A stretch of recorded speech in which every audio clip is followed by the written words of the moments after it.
Elevo os meus olhos para os montes, de onde me virá o socorro?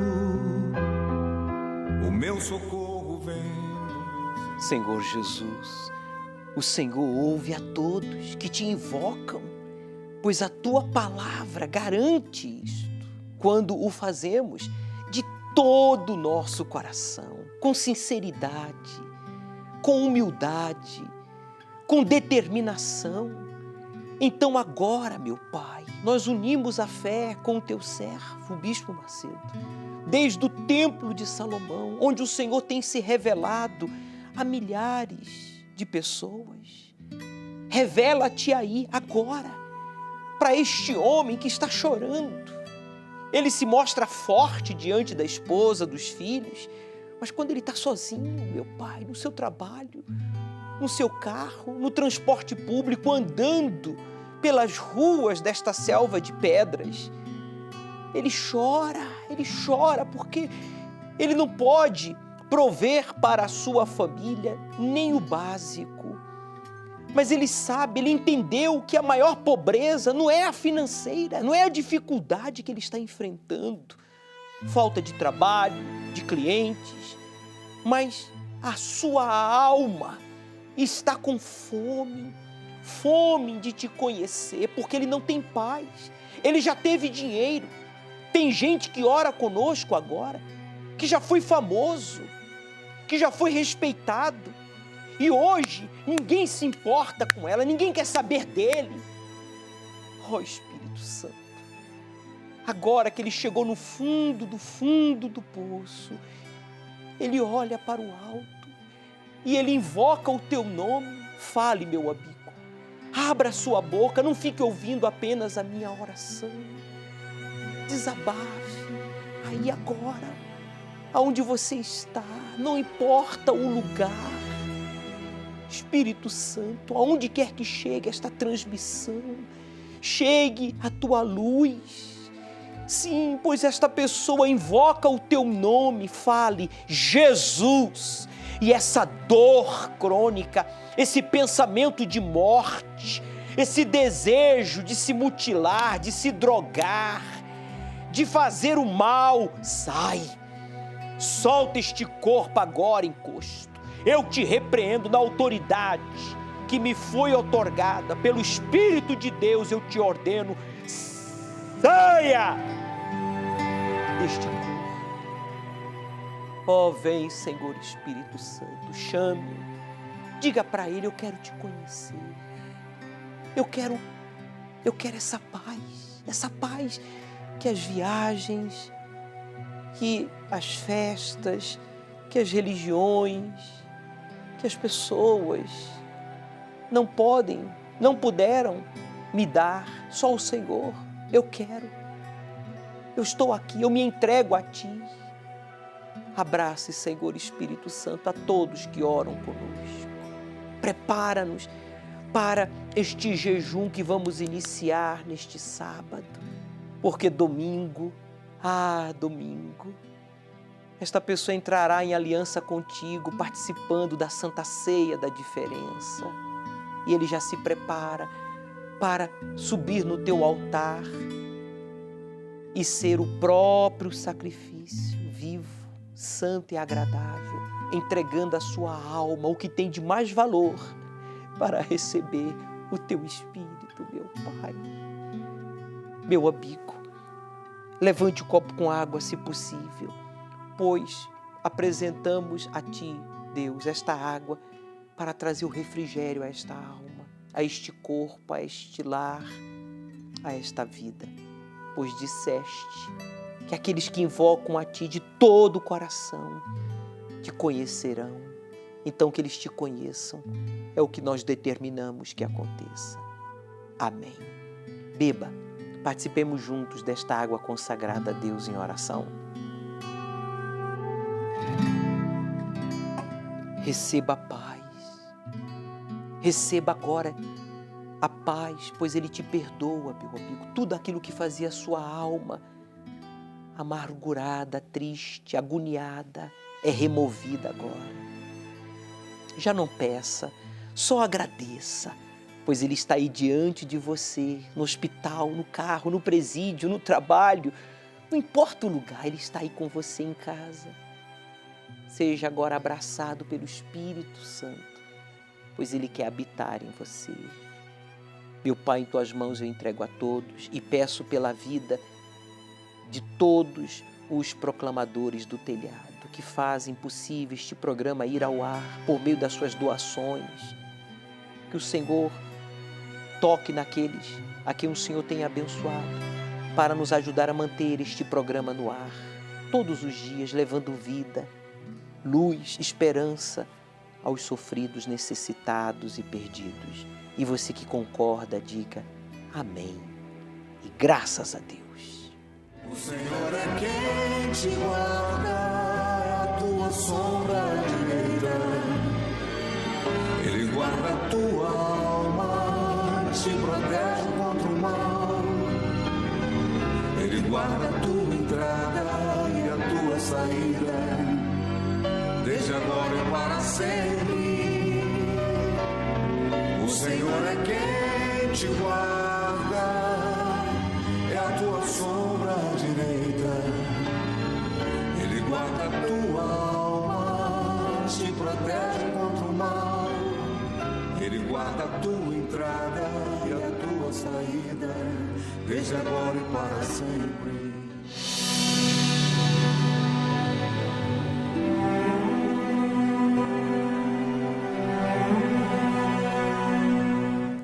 Pare de se enganar, achando que já fez de tudo para ser usado por Deus.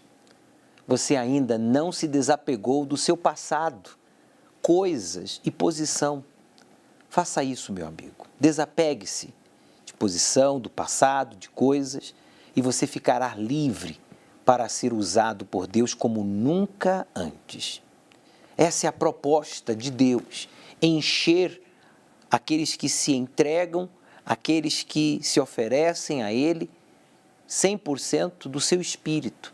Deus quer lhe usar para abençoar a outros através de você, mas para isso é necessário que você tire de dentro de si esse achismo, se liberte do seu passado, se desapegue de coisas, de pessoas e esteja em total dependência de Deus, para que Ele possa então lhe possuir e lhe usar, a exemplo dos casos verídicos que vamos exibir agora e que comprovarão com sinais incontestáveis de que realmente Jesus ressuscitou dentre os mortos e através do seu Espírito Ele segue usando aqueles que se entregam a Ele 100%.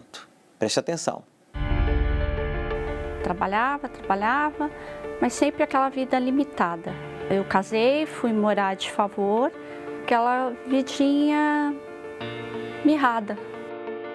Meu nome é Sandra, sendo fiel a Deus, sendo dizimista, a gente começou a conquistar. Eu venho de uma família de imigrantes, meus pais sempre trabalharam muito, mas nunca conquistaram nada. Trabalhava, mas sempre aquela vida limitada. Cresci, casei e a minha vida era muito parecida com a dos meus pais, porque nós trabalhávamos e não conquistávamos, né? Eu casei, fui morar de favor, mudei para a casa da minha sogra, fui morar numa casa da minha sogra e, enfim, era assim, a gente tinha tudo limitado. Então, meu esposo, ele tinha um caminhão, né? Eu trabalhava fora, depois meu filho nasceu, eu tive que ficar em casa para tomar conta deles, né? Porque eu já tinha uma menina. Embora a gente lutasse muito para dar o melhor para os filhos, né? Mas é aquela vidinha mirrada. Eu vim por um convite para a igreja. Comecei a frequentar e segui a direção. Eu aprendi que a fidelidade com Deus, que a vida mudaria, né? Que, como está escrito em Malaquias, né? Que o Senhor repreenderia o devorador, o migrador, o cortador, o destruidor, se passássemos a ser fiel a Deus. E me tornei dizimista, a nossa renda começou a aumentar. Aí eu tive uma ideia, nós tivemos uma ideia e abrimos uma empresa na área de transportes. E fomos crescendo, Deus foi nos dando a direção, fomos conquistando. Ele começou com um caminhão e hoje a gente tem 10 caminhões, né? 10 carros, caminhões, Iveco, HR, Fiorino. Então a nossa vida já foi sendo transformada. Sendo fiel a Deus, sendo dizimista, a gente começou a conquistar. Carro zero, nós compramos um apartamento na praia, nós temos hoje um apartamento que vale mais de R$500 mil na praia. Nós conquistamos um apartamento no qual a gente mora hoje, que vale mais de R$1 milhão. Eu criei naquela palavra que o homem de Deus profetizou ali naquele momento e de lá para cá, sendo dizimista, obedecendo o altar, obedecendo a palavra, seguindo a direção do homem de Deus, a minha vida hoje ela é transformada. Vale a pena colocar Ele em primeiro lugar. A Sandra teve uma infância muito difícil, pais imigrantes que trabalhavam muito e não tinham nada. Ela também não conseguia conquistar nada já na sua vida adulta, casou e passou a viver uma vida tal e qual a dos seus pais, de humilhação, de limitações, até que a Sandra, ela aprendeu o poder da palavra de Deus. Ela aprendeu que se ela honrasse a Deus em primeiro lugar, se ela entregasse a sua vida ao Deus da Bíblia, ao Criador, e o honrasse, Deus então lhe daria o seu espírito. E hoje está aqui, realizada, bem-sucedida, porque ela foi possuída pelo Espírito Santo. O voto de Betel, em hebraico, significa porta do céu, é você edificar e confiar a sua vida sobre a rocha. Que rocha? O Senhor Jesus. Você já confiou e edificou a sua vida em cima de trabalho, esforço, dedicação, formação, estudos, amizades. Olha no que deu, olha o resultado. Você não conquista nada. Você é infeliz, amargurado. O que está faltando? Está faltando o Espírito de Deus. Faça o voto de ter a Deus em primeiro lugar, de honrá-lo em primeiro lugar, e você vai sair desse inferno que você está vivendo, porque a sua vida vai estar edificada sobre a rocha. Você vai confiar a sua vida àquele que jamais lhe defraudará, jamais lhe decepcionará, jamais lhe abandonará. Este é Jesus, que cumpre com o prometido na vida daqueles que se entregam incondicionalmente a Ele, provando assim que realmente Deus está em primeiro lugar em suas vidas.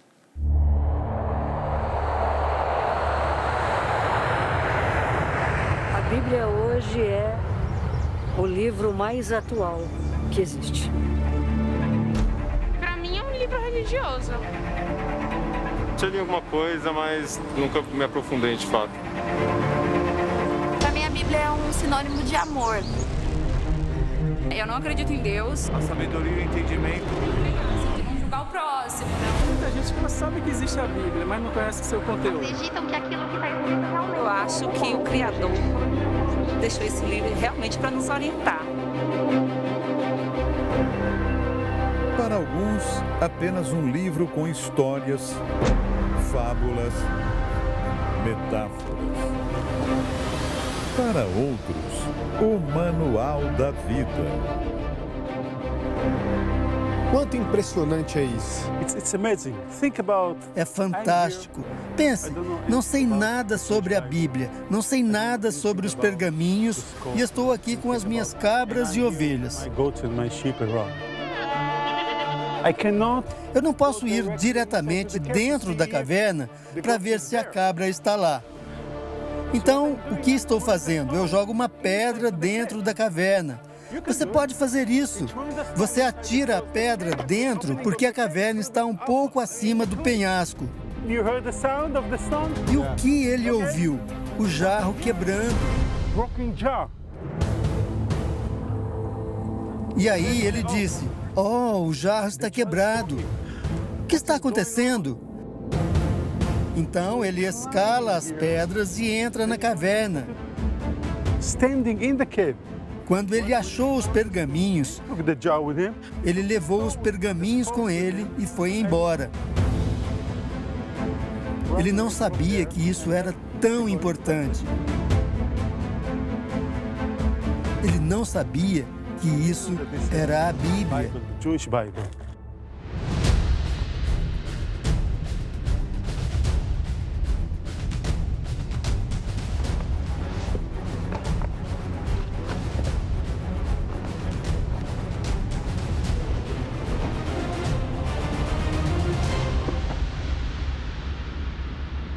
Sensação de muita emoção.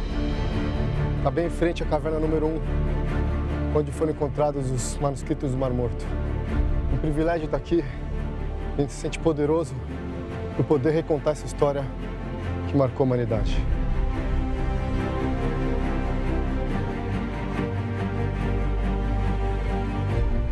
Desse ponto, a gente consegue imaginar o quanto improvável foi esse achado, o quanto improvável seria imaginar que os beduínos fossem chegar até aqui, no meio da imensidão do deserto, numa caverna que mais parece, na verdade, uma gruta de tão pequena que é, de tão alta que é.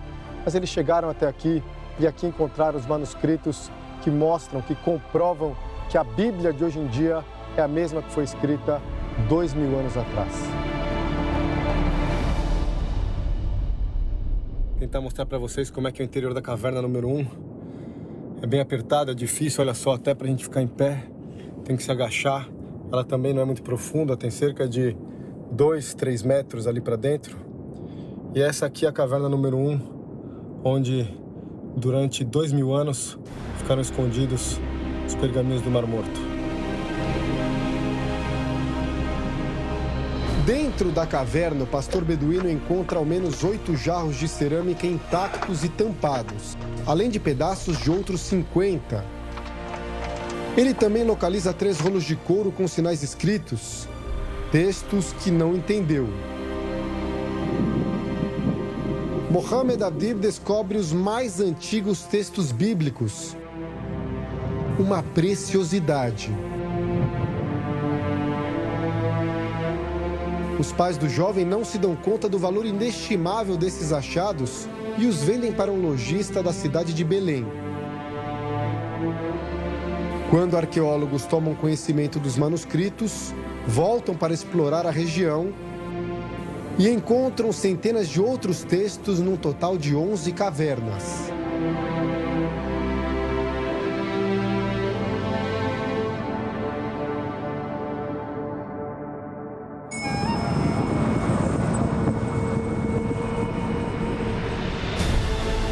Neste domingo, estudaremos esse livro que tem resistido às perseguições, guerras e todas as catástrofes através dos milênios.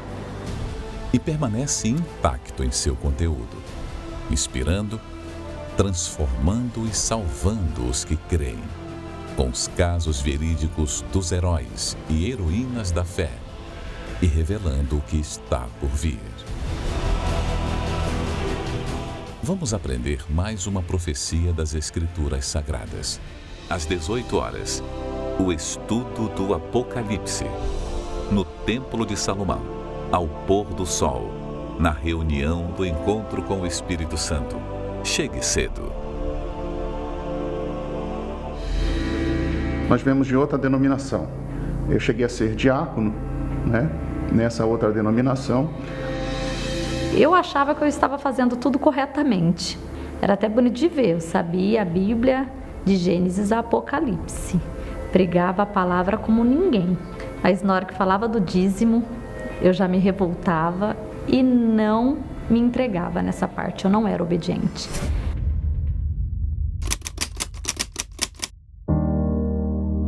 Eu tinha um projeto de vida, um planejamento de vida, né? Fazer cursos, sempre gostei de estudar, sempre gostei de fazer planos, projetos, mas nunca concluía. O único que eu consegui concluir foi a minha faculdade de Direito. Eu sou formado, sou bacharel, mas ainda assim, mesmo com o conhecimento jurídico, a minha vida não desleixava, não ia para frente. Dívidas atrás de dívidas, agiotas, vivia a dependência de terceiros. E na minha outra denominação, o que eu mais queria era pregar a palavra de Deus. Era até bonito de ver, eu sabia a Bíblia de Gênesis a Apocalipse. Pregava a palavra como ninguém.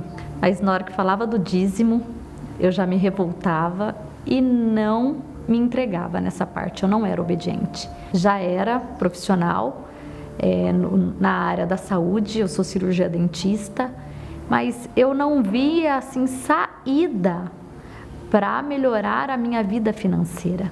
Chegou uma época que eu dizia assim que eu queria rasgar a Bíblia naquela parte que o choro duraria uma noite, mas que a alegria ia vir. Nós tínhamos a palavra, tínhamos conhecimento da palavra, mas a palavra nós não vivíamos. Não aconteciam as promessas nas nossas vidas. E para aquilo era normal. O medo, ele trazia uma divisão entre eu e Deus. Que eu agia pela força do meu braço. Muitas vezes eu falava, não, eu vou conseguir. Eu entrava para trabalhar 7 horas, saía 10 da noite. E esses conflitos só me traziam desespero, preocupações, insônia. Então ficava difícil Deus fazer alguma coisa por mim se eu não era obediente à palavra de Deus nesse sentido. Eu sempre acompanhava os programas de TV da Igreja Universal e sempre tive desejo. Só que o lado, né, aquele lado que os outros vão falar, porque o pessoal sempre falou, né, sempre falou mal, né? Então o que os outros vão falar, me vendo lá dentro da... Então quando eu morava numa cidade pequena, eu falei, não vou lá. Então, como eu mudei de cidade, eu vi ali uma oportunidade de então conhecer realmente essa fé. E como todo mundo chega na igreja, né, com dificuldades, com problemas, conosco não foi diferente. Nós chegamos endividados, cheios de dívidas, cheios de problemas, devendo agiota, carro, devendo casa. E foi dessa forma que nós chegamos para a primeira Fogueira Santa. O nosso objetivo era resolver esses problemas financeiros que nós tínhamos. Mas, no decorrer, né, dos dias, dos meses, a gente percebeu que ainda aquele vazio, ele ainda existia. Mesmo estando na igreja, mesmo fazendo a Fogueira Santa, mesmo agindo a fé através de voto, sendo dizimista, sendo ofertante, ainda existia um vazio. Eu focava muito na vida material, na prosperidade. E faltava o Espírito Santo. Porque o Espírito Santo eu aprendi que é o penhor, é o nosso penhor. E a Bíblia fala, né? Buscai primeiro o reino de Deus, que as demais coisas vos serão acrescentadas. E isso começou a fazer parte da minha vida. Então, eu mudei meu foco. Eu coloquei meu foco, toda a minha força, nas reuniões de quarta-feira, pela busca do Espírito Santo. E foi nessa reunião que eu tive a graça de receber o Espírito Santo, o batismo com o Espírito Santo. E nós já descemos ali transformados, diferentes. Quando o Espírito Santo entrou por completo na minha vida, tudo foi embora. O medo, aquele desespero, aquela opressão que eu sentia. E tudo que nós temos, que nós construímos nessa terra, é tudo passageiro. Mas a minha salvação, ela será eterna. Então o Espírito Santo, ele mudou meu coração, a minha mente, a minha conduta, ele me mudou em todos os sentidos. Eu acredito que a vida espiritual, quando você a tem por completo, plenamente, ela te satisfaz em todos os sentidos. Eu reconheço que lá no começo, como diz, né, a palavra de Deus, que adianta, né, ganhar o mundo inteiro e nós perdemos a nossa alma. E o que estava acontecendo comigo, buscando pelas coisas, pela vida material, vida financeira, era justamente isso. Eu estava perdendo a minha salvação. Eu não tinha o Espírito Santo, eu não tinha o principal. A diferença do cristiano antes, né, para o cristiano hoje, é que através dos ensinamentos, através da fé, o que está escrito, nós colocamos em prática e vivemos.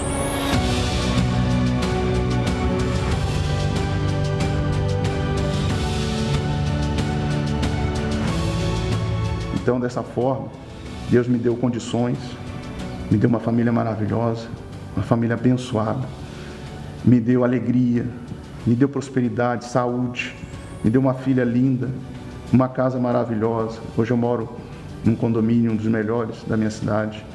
Tenho uma casa boa, uma casa ampla, tenho carros para ir viajar, para passear com a minha família. Tenho outros imóveis para também descansar, ter meu descanso com a minha família. E aonde eu vou, minha família está junto de mim.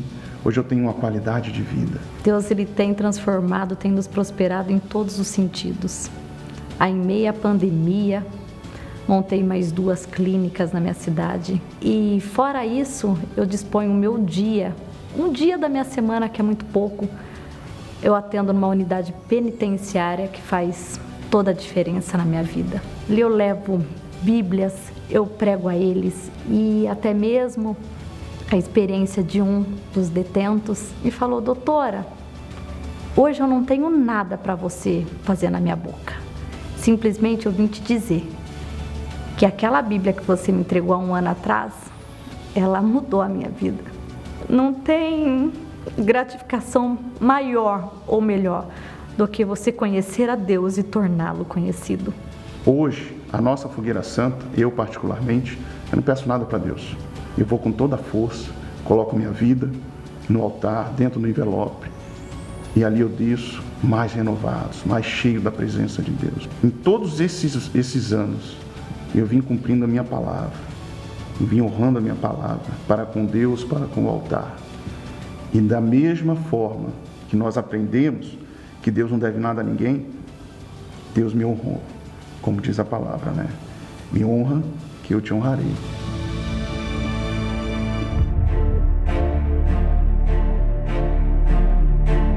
Enquanto os sinais acontecem ao redor do mundo, como Jesus já havia alertado, sobre guerras, fome, terremotos e epidemias, com o século XX tendo matado por conflitos 3 vezes mais do que o resto da história. Apesar da ciência e tecnologia estarem avançadas, o surgimento de doenças vem aumentando espantosamente. E as tragédias naturais e o desamor crescentes. O Senhor Jesus alerta seu povo, as 7 igrejas, que representam os 7 diferentes tipos de pessoas que professam a fé nele, sobre os seus erros para que os corrijam e não padeçam com a grande tribulação. À igreja de Éfeso, Jesus fala: tenho, porém, contra ti que deixaste o teu primeiro amor. Lembra-te, pois, de onde caíste. Arrepende-te e pratica as primeiras obras. Quando não, brevemente a ti virei, e tirarei do seu lugar o teu castiçal, se não te arrependeres. Essa igreja representa aquela que trabalha muito, odeia o que é mal, um povo paciente e perseverante, mas o amor não é mais o mesmo. Para saber mais e compreender a revelação de Jesus Cristo no livro de Apocalipse, venha neste domingo, às 18 horas, no Templo de Salomão, ao pôr do sol, na reunião do Espírito Santo, Avenida Celso Garcia, 605 Brás. Chegue cedo. No livro do Apocalipse, no capítulo 13, inclusive, vamos estudar neste domingo, quando fala que o espírito enganador, a besta que sobe da terra, engana os que habitam na terra, com sinais que lhe foi permitido que fizesse na presença de todos. Você que diz, bispo, eu quero conhecer mais as Escrituras Sagradas. Eu quero saber sobre os sinais que antecedem a volta do Senhor Jesus para buscar a sua igreja, a noiva, que deve estar vestida de branco, que é o Espírito Santo, que é a consciência pura, limpa. Eu quero estar pronto para morar com Deus. Você que tem medo da morte, você que quer conhecer as profecias, você que quer ter a certeza da sua salvação, então, domingo agora é um dia indicado para você, pois na oportunidade estaremos participando da Santa Ceia da Diferença. Se você quer ser possuído pelo Espírito de Deus e ser um instrumento nas mãos de Deus para levar vida e esperança a outros, sendo um testemunho vivo da ressurreição de Jesus Cristo, então esteja conosco. Aqui no Templo de Salomão, ao pôr do sol, estaremos com todos vocês. Chegue cedo. Aceite o desafio de obedecer ao Deus vivo e Ele transformará a sua vida. Um dia o sol não vai brilhar no céu e dirão, se apagou na escuridão.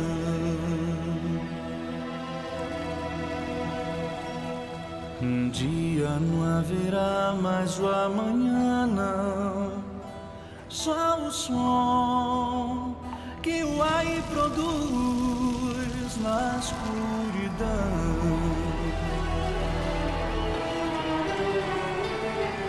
Então o céu será no além e o sul não será sul.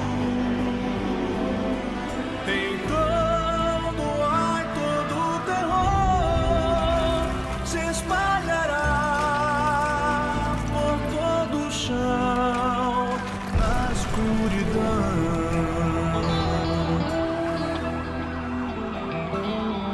Um dia os que vivem aqui sem Deus chorarão, sofrerão na escuridão.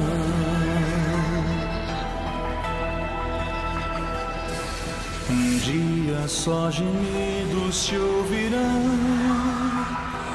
ódio e dor se farão sentir na escuridão.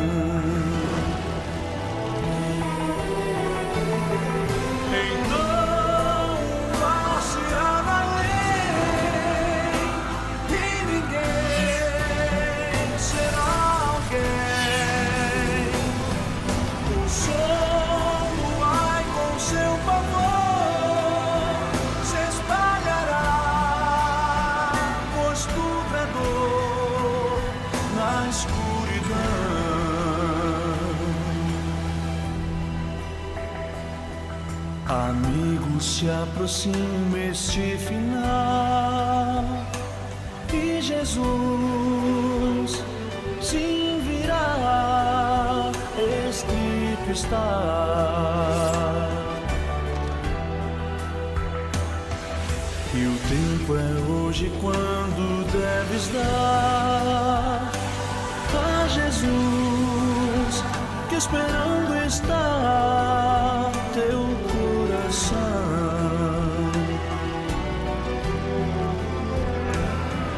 Levanta, venha, Ele dá chance para te salvar. Não deixes que o teu coração passou pra mais todo o pesar da escuridão.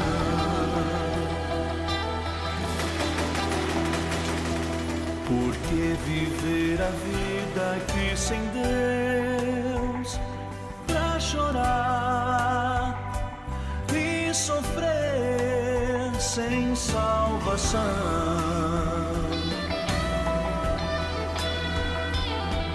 Porque que tal graça recusar?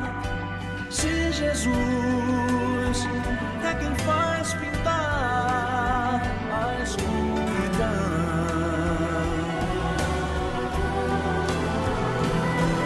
Levanta, venha Ele dar chance para te salvar. Não deixes que o teu coração sofra mais com o pesar da escuridão.